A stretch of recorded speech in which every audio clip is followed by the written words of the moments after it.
mobilização, organização, fortalecimento social e acompanhamento.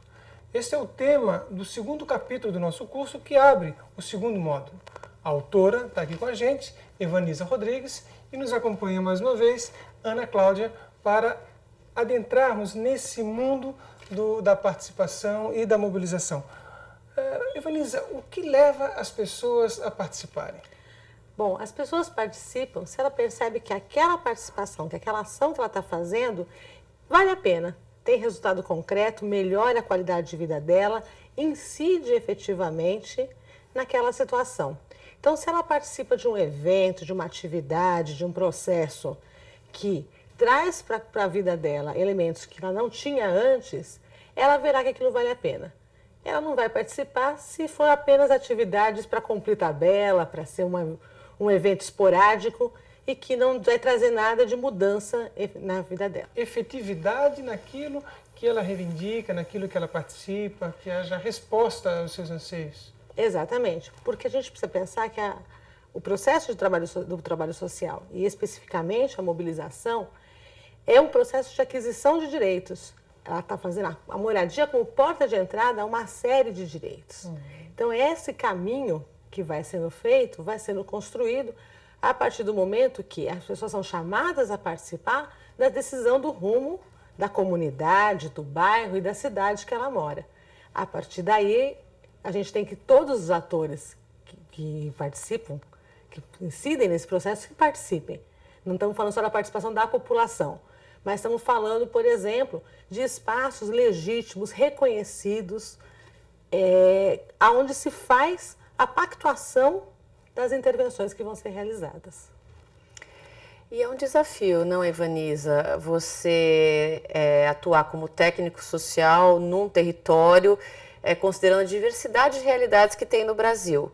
Quais são os desafios, na sua opinião, que um profissional encontra ao trabalhar numa favela ou num empreendimento de habitação social?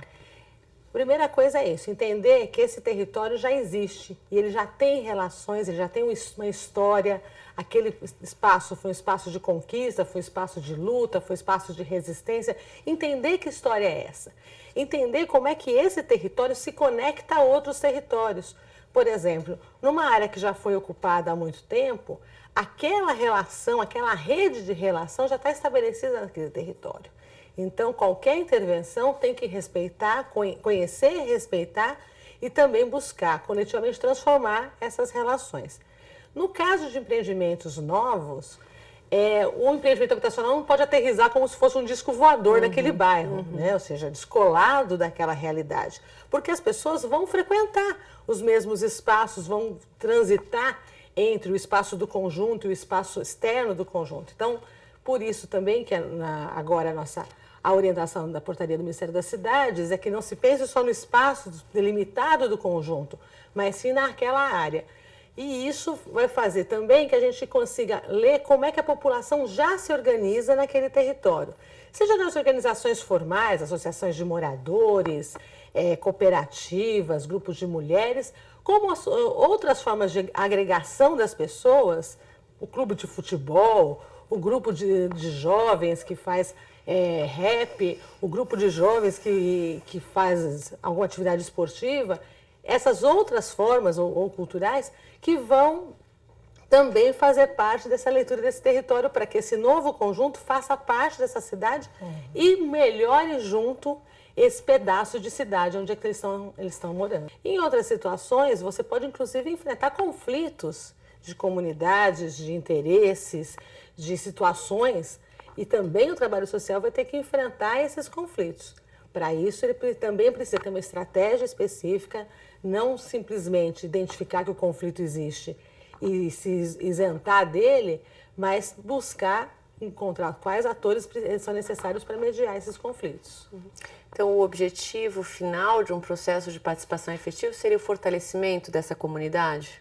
Exatamente, cada vez mais empoderada, fortalecendo como interlocutor, inclusive perante as políticas públicas, essa comunidade vai ter mais voz ativa, vai ter capacidade de pressão, capacidade de negociação, capacidade de enfrentamento das realidades adversas e buscando trazer para aquele território outras políticas públicas.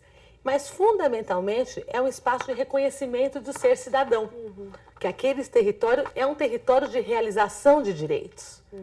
Por isso que também não é uma ação isenta, não é uma ação simplesmente que se faz porque está previsto no normativo do Ministério das Cidades. É um eixo fundamental da atuação das pessoas naquele lugar. Já que você mencionou a portaria do Ministério das Cidades, recentemente o Ministério das Cidades emitiu uma série de normativas onde o mecanismo de participação, mobilização e fortalecimento comunitário aparece de uma forma bastante clara e evidente. Quais foram as inovações e quais seriam os impactos esperados, na sua opinião? Bom, primeiro é preciso dizer que isso é uma conquista fundamental das políticas brasileiras. As políticas públicas brasileiras, elas têm vindo num crescente aonde é inadmissível que investimentos sociais sejam feitos sem a participação das pessoas.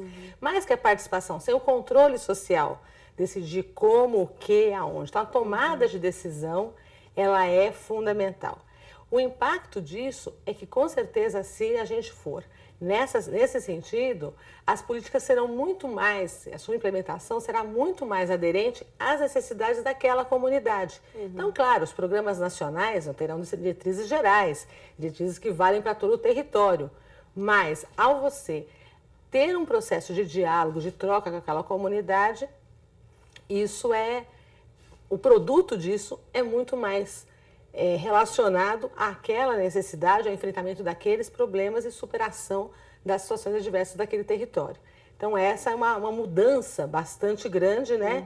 De um modelo mental também que as políticas públicas tinham antigamente, que falavam que não, já a decisão vem de cima para baixo e cabe à população ser tratada não como sujeito de direitos, mas como beneficiárias ou simplesmente público-alvo, né? Uma expressão antiga que se usa muito ruim, né?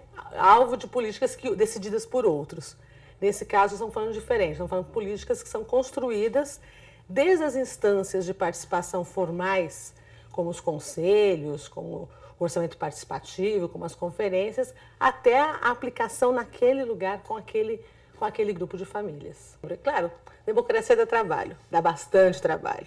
Tomar decisões por consenso, ouvir, reconhecer as diversidades, reconhecer as várias influências que a gente sofre, né, que a comunidade sofre, ela é importante para que a gente possa não só ter uma atuação mais efetiva, mas que aquela comunidade, passado o momento da intervenção do trabalho social, dos programas habitacionais, continue uma comunidade ativa, crítica e mobilizada para as outras lutas que vêm pela frente. Ok, muito obrigado. Obrigado, Cláudia. E obrigado a você, cursista, que acompanhou mais essa entrevista. Não esqueça de aprofundar o conteúdo no seu caderno de leituras.